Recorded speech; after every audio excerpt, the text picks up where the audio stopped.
This week in Louisiana agriculture. What fuels this combine is also fueling concern over increasing federal regulation. What does that mean for food prices? I'm Avery Davidson with that story ahead. I'm AJ Sabine here in Rain. How is this year's crawfish season going? Well, it's been a good year so far. I'll have the details coming up. The LSU Ag Center is growing champions in and out of the show ring. I'm Kristen Oakes, and I'll show you that story coming up. Hello everyone, I'm Michael Dana. Thanks so much for joining us on this week's program. Effective May 10th, farmers and ranchers who store more than 1,300 gallons of fuel on their farms must have a spill prevention, control, and countermeasure plan filed with the Environmental Protection Agency. According to Louisiana Commissioner of Agriculture and Forestry, Dr. Mike Strain, that plan could include construction of levees around storage tanks, even storage tanks that are on trailers. As this week in Louisiana Agriculture's Avery Davidson tells us, the threat of more EPA regulations dominated the conversation at the annual Farm Day hosted by Louisiana Congressman Charles Boustany. Farmers use thousands of gallons of fuel every harvest season, getting their crop out of the fields and eventually to your table. That's why many have storage tanks like this one to keep fuel on their farms. But this tank could also be an open invitation for EPA regulators to inspect their farms any day of the week. That's the concern these farmers in Welsh have for Louisiana Congressman Dr. Charles Boustany.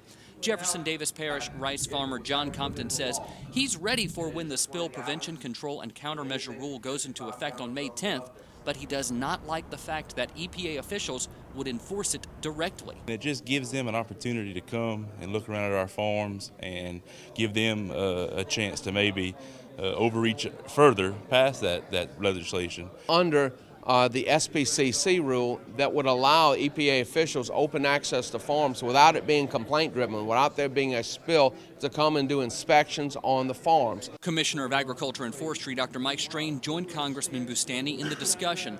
Strain was quick to point out that Louisiana farmers already address many environmental concerns through best management practices through the ag centers and voluntary involvement in the Master Farmer Program. Some of the things coming out of Washington are overly burdensome and will result in loss of profitability. If there was an environmental problem we needed to address, we would address it. Congressman Boustany says he would like to see the EPA further delay enforcement of the SPCC rule or exempt agriculture altogether.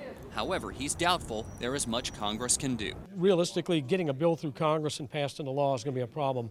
Hopefully we can prevail upon the EPA to push this off, given the economy and the impact it's going to have on our farmers. Compton says every regulation has an economic impact and that you pay for it every time you go to the grocery store. The cheaper that we can make food is the cheaper that they can buy it. Farmers need to continue to make the case at how important growing commodities is to the entire U.S. economy and what it means for our U.S. economy. For Louisiana, that means more than $10 billion, all because of farmers and ranchers. In Welsh, I'm Avery Davidson for This Week in Louisiana Agriculture. Congressman Boustany will hold another Farm Day at the West St. Mary Civic Center in Jeanerette, February 19th. It begins at 7 a.m., so you'll want to get there early. We'll tell you more about upcoming EPA regulations and progress on the Farm Bill, or the lack of progress, when TWILA travels to Washington, D.C. in 3 weeks.